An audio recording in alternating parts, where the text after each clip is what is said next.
A year and a half ago, I recorded a conversation with John Thorne, publisher of Wrapped in Plastic from 1992 to 2005, and author of several books, including The Essential Wrapped in Plastic, Pathways to Twin Peaks, Ominous Whoosh, A Wandering Mind Returns to Twin Peaks, and his latest, Devious Dreams, reimagining David Lynch's Mulholland Drive. In fact, that third book was written in the time in between when this episode was recorded and when it was released. The second part of this discussion, over an hour of extra material exclusive to the $5 a month tier, focuses extensively on Mulholland Drive in ways that hint at the book yet to come. In the first, public portion, we pick up where his second book left off by reflecting on Twin Peaks, a topic also continued in the second part. In a couple months, I'll release another Twin Peaks Conversations YouTube Patreon bonus episode with John Thorne, which has yet to be recorded, and this time I'm going to be following up with questions about the book that he's just published, which I'm currently reading and loving. Since the previous bonus episode of this podcast with fan filmmakers Cameron Cloutier and Josh Eisenstadt, I've been a guest on several podcasts. In fact, I forgot to mention them in the work update part of that episode, so I'll mention all of them now. There were 5 episodes of Twin Peaks Grammar, mostly group discussions, and 2 episodes of Creamed Corn in the Universe, on 2 of the more obscure but fascinating characters in the Twin Peaks ensemble, Renette's Angel, and also Robert Jacoby, the psychiatrist's brother, a journalist in the secret history of Twin Peaks, whose chronological contradictions are frankly bewildering. I also offered a couple updates on anniversary occasions, 10 years since I got back into Twin Peaks, and also since I released my first Journey Through Twin Peaks video essay. Plus, I highlighted podcast work on the European ending of the Twin Peaks pilot. Otherwise, all of my work has been on Patreon. On the $1 a month tier, I've offered advances of future public work, including upcoming entries in the Twin Peaks character series, and also a draft script for a new Journey Through Twin Peaks chapter. For the exclusive $5 a month tier, I transcribed 2 lengthy discussions with guests, one on recent Japanese crossover hits The Boy and the Heron and Godzilla Minus One, and the other on Martin Scorsese's recent Killers of the Flower Moon. And for my every other month Films in Focus podcast, I've covered the winners of patron polls, The Zone of Interest, Birth, and Safe. So that's it for my recent work. Now on to the public part of my latest discussion with John Thorne. So John, welcome to the show again. You know, you've been a guest many times on here. Before it was a show, you were a frequent guest. I interviewed you. So at this point, I can count them up. I got 4 print interviews on the site. I've got, we did 4 podcasts. I think it was 2 big conversations that I split up into different episodes in 2018, a year after or 2019, maybe a couple years after the return. And then we spoke twice already for this particular podcast at Twin Peaks Conversations, which is rare. Usually I have different guests each episode, but you've sort of become such a touchstone for my vision of Twin Peaks that, and the listeners love to have you on. So kind of an extra treat. Well, thanks for having me. I will tell you, Joel, I mean, I love talking Twin Peaks with you. It's some of the most stimulating and rewarding conversations. So looking forward to it. Well, there's literally like some of our past conversations where you can hear, certainly with me, and I feel like sometimes with yourself as well, where it's like having epiphanies literally in the moment. Yeah. Like I was looking back at the first one we had, and it's like in the middle of one of those exchanges where I start to talk about the connections between Donna and Renette that you talk about in your essay, and it's the idea of how I would ultimately interpret the end of Firewalk with me, comes to me kind of in that moment as we're talking. So we'll see. Maybe there'll be some more of that, or maybe we're sort of looking back on the other side of the mountain at this point, which actually leads me to my first question. So we've talked a whole bunch about the return. Ever since the return, I would say that's been our focus in our conversations. And you've sort of worked up these different ideas about Cooper and the mediated reality of season 3, and Laura and Diane, how they factor into that, and the I'm trying to remember what's the term, the Hindu term for the sort of the end of the world scenario. The Kali Yuga. The Kali Yuga, yes, of course. Right, yes. Yeah. So what I wanted to ask is, now that you're on the other side of that, you've written your book Ominous Whoosh, and you know, any listeners just stumbling across this conversation definitely check out those links to the past discussions. We're probably not going to recover too much of the old ground. Right. I just wanted to know at this point, how has all of this grappling with the return and just the Mm. experience of the return itself changed the way that you view the original series? Because and I think in particular the series, because I feel like we've talked about it a little bit with Firewalk with Me, but with both Firewalk with Me and the old show, you've kind of said that you see them as distinct from the return. And what does that mean for your engagement with something that was the only Twin Peaks for you for 25 years? Yeah, that's a great question, and I tried to get at that a little bit in the book. And it's funny because in the midst of writing about the return, you don't really have that perspective necessarily. I mean, hopefully, you're trying to give some perspective. But now the book is, for me anyway. For me, it's over a year old. The year anniversary, I guess, is August. But um, you, you know, it's interesting. I say in the book, nothing about the original series has really changed. We can still love the original series and go back to it. We can enjoy it. I think if I were really going to dive into what's changed, I think the return.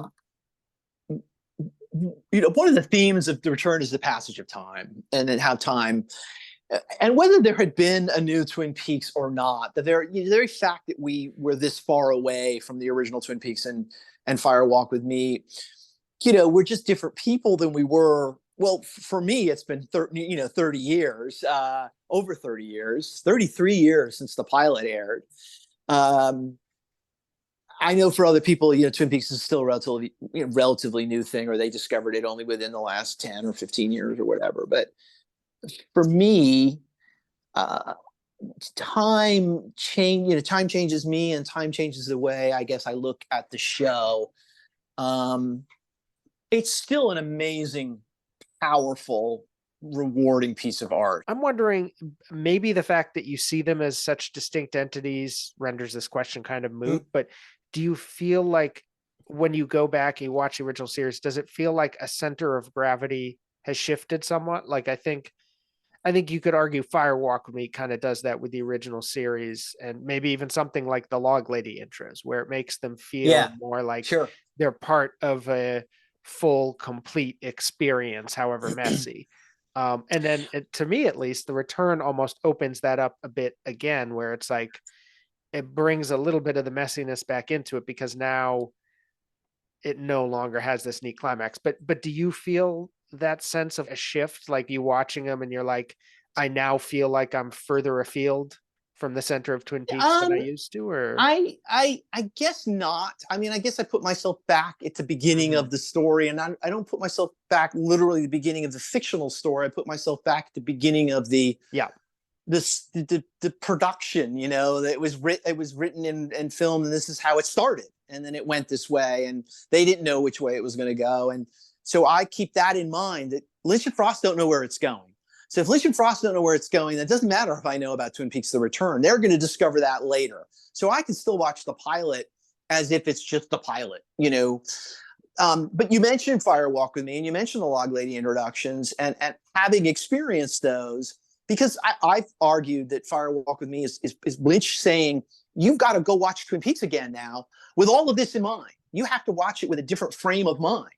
So do I watch Twin Peaks with the Fire Walk with Me frame of mind? I have done that, but um, it's almost like I can balance the two. I don't know. It's really kind of hard to articulate it, but I could start thinking all about, oh, there was an atomic bomb and bomb got Right. out, Yeah. and then there's a thing inside Sarah Palmer. Honestly, honest truth, now that you've brought this up, I watched the pilot just a week and a half ago on the big screen. Sarah Palmer is screaming, and then she's being sedated, and she's laying there, and I never once thought about the return. I never once thought about the idea that there's something inside Sarah Palmer. And it didn't Mhm. even occur to me. I was watching it for what it was. And I think a lot of Twin Peaks fans would, it'd be worthwhile to try to do that. And maybe they do instinctually. I don't know. I think some fans are upset that all this new material has been thrown on to the end, and it impacts the story, it doesn't happen to me. Or in some cases, they feel like it erased it, even. Yeah. I sat down to watch the pilot, and Laura's dead, and then it's like I was like, okay, she's dead. I guess in the back of my mind, I do know, okay, she was in Jock's cabin last night, and then she was in the train car. I know the backstory, which the series is going to establish even before Firewalk with Me, comes along. Right. But I'm kind of like, oh, and Andy's crying, so this is having an impact. Oh, the principal's crying.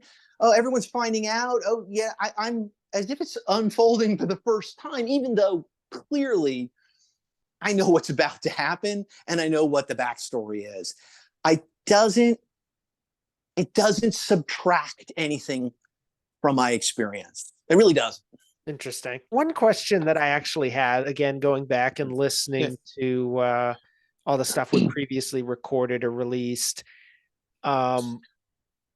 was you mentioned at one point you were talking about like, some of the more disturbing elements of Twin Peaks, and your son was 15 and you're thinking about showing it to him, but you're like, oh man, this is so it occurred to me reading that. I'm like, well, your son's got to be like in his 20s now. So it's like, I guess my question was, how have you passed on your Twin Peaks passion to your literal next generation of your own, but maybe also if you've met younger fans and younger people who, I mean, I guess we're different generations, but like even younger,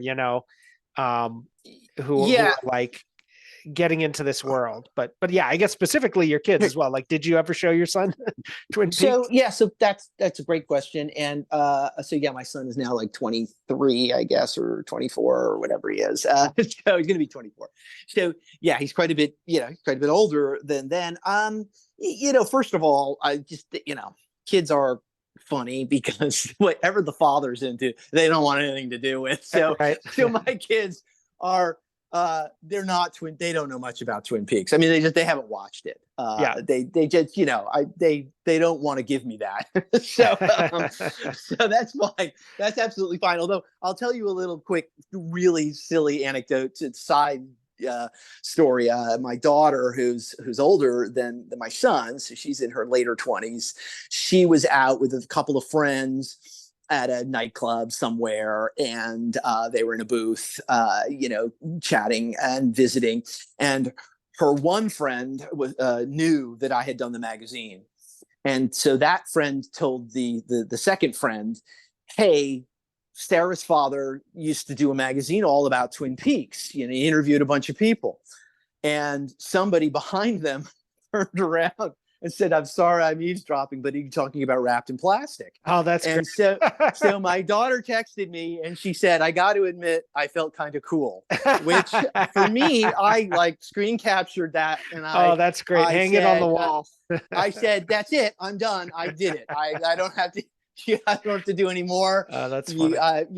So, but that's a whole different thing. But as to the new generation, it's really interesting you bring that up, because I certainly noticed as I was at this David Lynch retrospective that was here in Dallas, really the last 2 weeks before when we're talking, there were a great deal of young people coming to see the Lynch films, and there were Twin Peaks fans, and great many of them did not know what Wrapped in Plastic was, and that shouldn't be a surprise. I mean, Wrapped in Plastic is a relic of another time, and they would come up and they would be curious, and they, and many of them had only watched the series or the series in Firewalk with Me. They had not watched The Return. That's very interesting. Yeah. How hard is it to watch The Return? Yeah. I don't know. I'm curious now, because for me, I have it on Blu-ray, I have it on DVD. I still have my original recordings on my DVR from Showtime.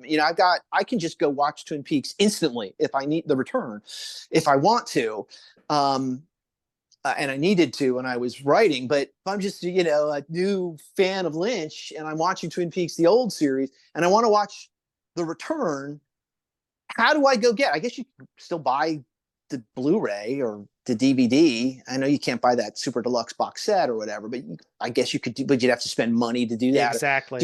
Do you have to get a subscription to Showtime in order to watch it? And is it worth it to you to do that? I mean, again, I don't know. And that struck me as, I'm reliving the Yeah. mid 90s, where if you didn't record it, and had the videotapes to give to friends, which I did. I'm like, you want to watch something really cool? Watch this. This is Twin Peaks. And then people go, wow, that is an amazing show. There was no way to get to it. Yeah, there was, so I guess there was a home video release, but it was partial. There Yeah. wasn't really, and then there were home video releases, but they were expensive. And if Hmm. it's a show you've never seen before, are you going to lay down $80 for a, 10 disc set or whatever it was? I don't even know what it was. But so I'm off on a little tangent, but I think it's important is how do people get to it? How do Yeah. people get to Twin Peaks, The Return? It's 18 hours and you're going to have to pay for it. You're not just going to stumble across it on Netflix. Well, you pay for Netflix too, but I mean, I think Yeah. Twin Peaks got a new audience when Hmm. streaming services had it and you were able to see it.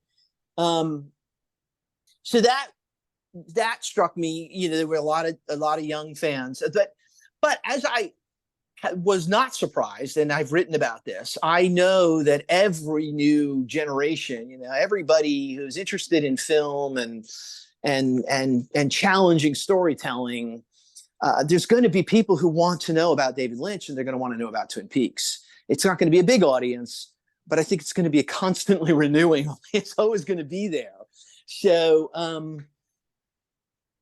So anyway, I think there's still people who are real curious. They want to know about Twin Peaks. I just hope they'll have access to it. Yeah, you just Yeah. touched on so many fascinating Yeah. aspects there. I mean, one of the things that I kind of wanted to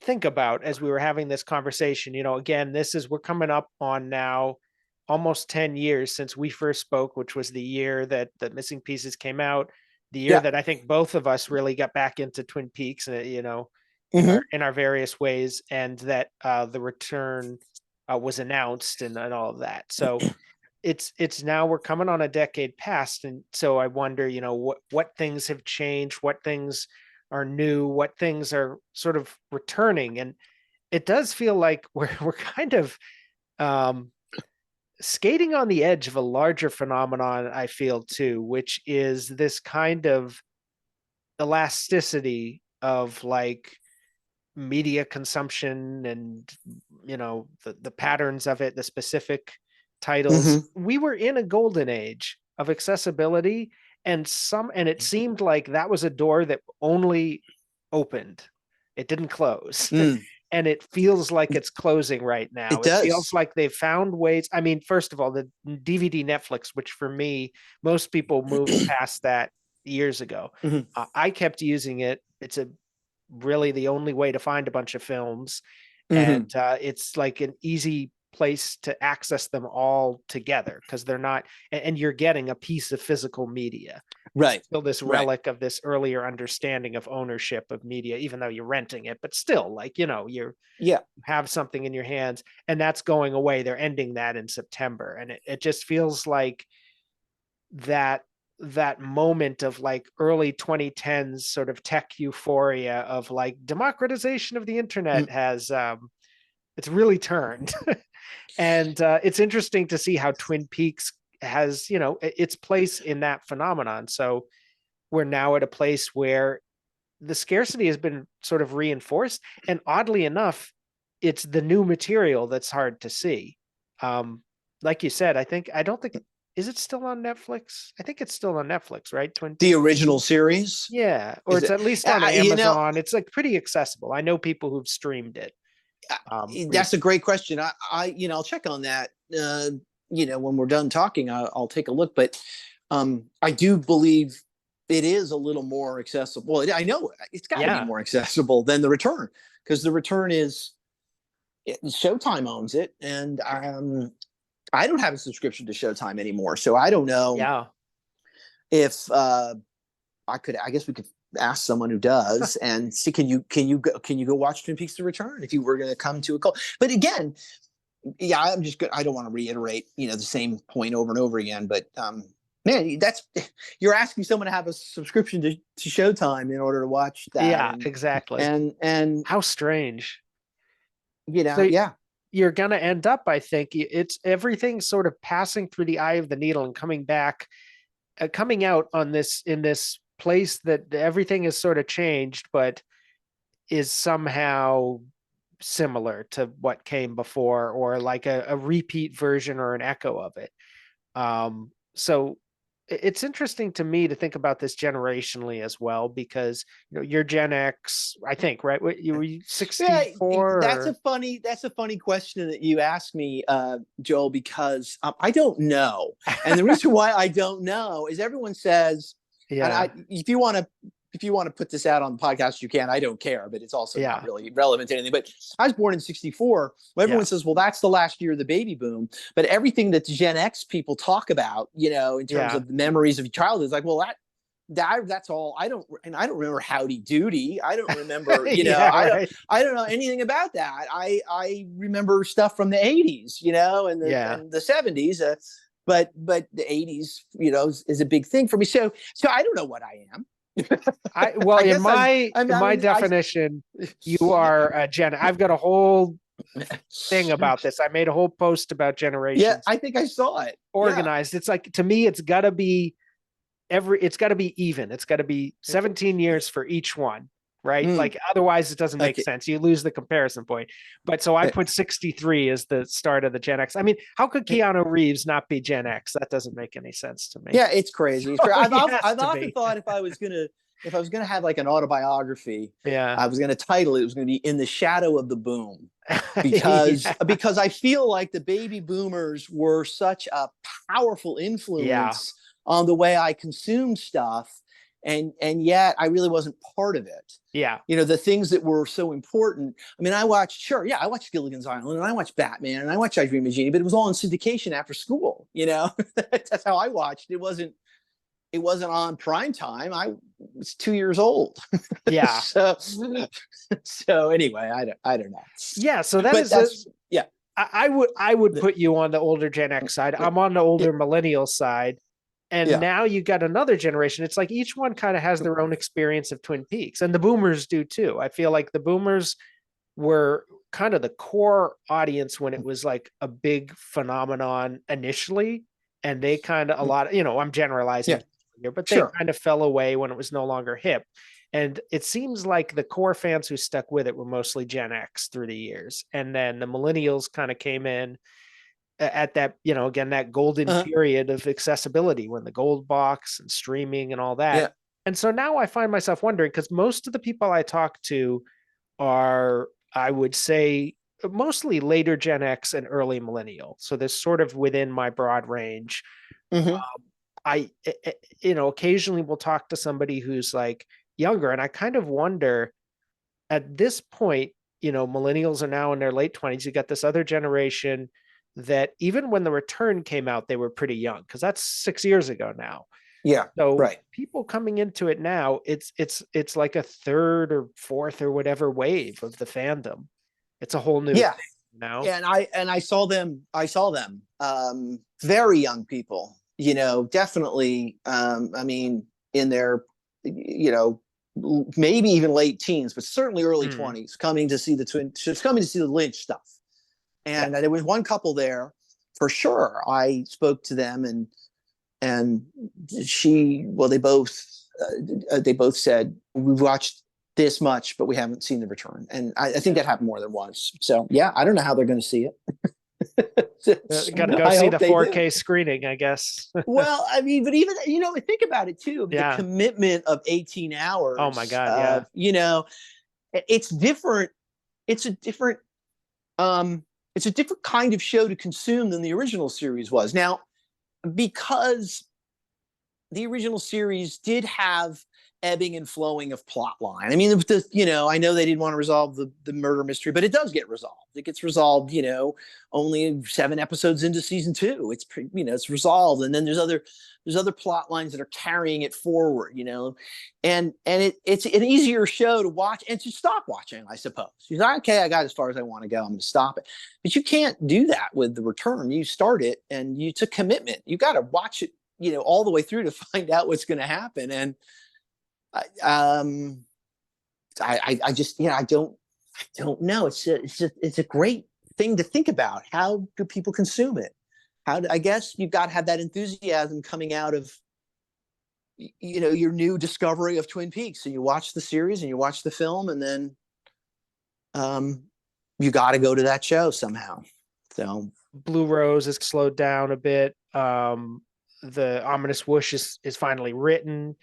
In our house now is on hiatus. I don't know if you mm-hmm. guys are going to be Mm-hmm. resuming that or Yeah. not, but you're at a moment of, after, I would say, again, almost 10 years of constant work again, just like you had the dozen or so years with Wrapped in Plastic. You're at the end of a period of certain type of work. Where do you see yourself now in the months since that book came out and you've had a little more, I guess, free reign or time to think about, what's next or what isn't next? And what do you see coming next with Twin Peaks and you, or do you see a closing again of the cycle? That's great. That's a great question. So I do have a whole, notebook. I have pages and pages of notes of other individual essays, ideas that have occurred to me. And I thought, well, maybe I'll write another book and it'll just be, different essays on different topics. It won't necessarily, the missing pieces would be one, and maybe something about the original series, and something about the return. And anyway, I don't know if I'm going to do that. I have notes written down, and I'd like to keep talking and thinking and writing about Twin Peaks. So I kind of hope I'll come back to that. In the short term, as we've talked about, I really am kind of enthused about Mulholland Drive, and part of the reason is because in Wrapped in Plastic, we did have the opportunity in 2001, and before the film really had hit big. We interviewed Naomi Watts, Justin Theroux, and Laura Elena Herring. So I've got these interviews, long interviews, that seem to me, they're never going to get reprinted unless I put them in a book and make a Mulholland Drive book, and analyze the film and talk about many of the things you and I just talked about. So I kind of want to do that, and I think I'm moving towards seriously trying to put a Mulholland Drive book together. Interesting. So okay. That would be the next thing. And then, I don't know what's going to happen. This is the first time I've really even said it out loud, but I was just going through issues of, well, it wasn't even issues. I was looking at the online files of the interviews we did. I was looking at the Sheryl Lee interview we did in like 95 or whatever. And she's talking about all these interesting things, working with David Duchovny, working on stage with Al Pacino, and a bunch of fascinating things, and about her creative, idea of work. And I thought, well, none of that's reprinted either. And so is there a way maybe to put together, just a collection of the interviews? I think back, we've got an interview with Everett McGill, who rarely gives an interview, and he's talking about Dune, and he's talking about The Straight Story. And I got an interview with, the name went out, of the cinematographer of Blue Velvet, Frederick Elms. Talks about the cinematography of Eraserhead and cinematography of Blue Velvet. I'm like, well, these are valuable things. So I may try at some point to compile a book of full length interviews of the people we spoke with over the years, just to get it back out there. I mean, there's no profit motive, because there's not going to be any real, there's not going to be like a clamoring for it, but it seems to me to have it available for people to go back and look at and reference, and have these, be able to go, oh, so-and-so talked about On the Air. Miguel Ferrer talked about On the Air. That's interesting and worth having as on the record and available. So I those are three things that are swirling around in my head. I really did enjoy writing the book. I really did enjoy the process of getting deep into it, thinking about it, of improving my writing. I felt my writing got better. And I guess I don't want to leave that behind. I want to keep at it. And I've spent my life studying Lynch and Lynch's works, and so there's still material there for me to tap into. So I don't know if that answers your question, but yeah, definitely. That's great stuff to look forward to. I hope so. Yeah. And I like those interviews that you released, the old like audio tapes with on Twin Peaks Unwrapped with like Frank Silva and stuff Yeah. a while back too. It was like you get the texture of it as well as the great, content of their answers. It's fascinating artifact in that way. Yeah. Yeah, I thought so too. And in fact, we did a Miguel Ferrer one, but months and months ago, and I don't know what Hmm. happened. I don't think they put it out. So I don't, maybe they're They still gonna, put out one but other, was it Don Davis that they put out? we did Frank Silva, we did Don Davis that went out, and then we did Miguel Yeah, Ferrer that has not gone out. But again, I did that. interesting. Another Oh, thing to look forward to. yeah, and part of that reason, like you said, I guess I wanted people to hear, particularly Frank Silva. He was he wasn't the guy on screen. He was Yeah, really a nice guy, and so I thought, well, there's some value to that. yeah, So definitely. And a um, great cover photo of him as well from the magazine. yeah, yeah, yeah. If you in the audience are listening to this now, that means that this is the first part of a two-parter that with the back part on the Patreon for $5 a month patrons as a bonus reward. So uh, since we're ending the public part here, I just want to ask you to tell them where they can find your work. Any final words that you want to say as we segue into that back part. Sure. Yeah. Well, we talked about, Wrapped in Plastic was the magazine I did for a long time. There's a book out there now where I compile much of the Twin Peaks material. The Essential Wrapped in Plastic is my first book, and that's available on Amazon. And then the new book is called Ominous Whoosh. A Wandering Mind Returns to Twin Peaks, and it is all about Twin Peaks: The Return and theories and analysis. And that's also available there. You can find me on Twitter still for now. Who knows what'll happen to Twitter? But for now, at Thorne Whip, THORNEWIP. You mentioned the podcast I did with Josh Minton called In Our House Now. Those podcasts are still available if anyone wants to listen to them. And I think Josh and I keep talking. We talk all the time. We may do something. We may put something else out there at some point. So, but I'll let people know when that happens. So that's the main stuff. And of course, this is my voice now popping in from 2024 rather than 2023 when the rest of this was recorded. John has also just recently written Devious Dreams about Mulholland Drive. You can join the $5 a month tier at patreon.com/lostinthemovies to listen to over an hour of further discussion, including lots on that particular film, as John was working himself up toward writing the new book when we recorded this. And stay tuned for a big conversation on the book itself in early December. Thanks for listening, and hope you enjoy the rest of this conversation and the follow-up.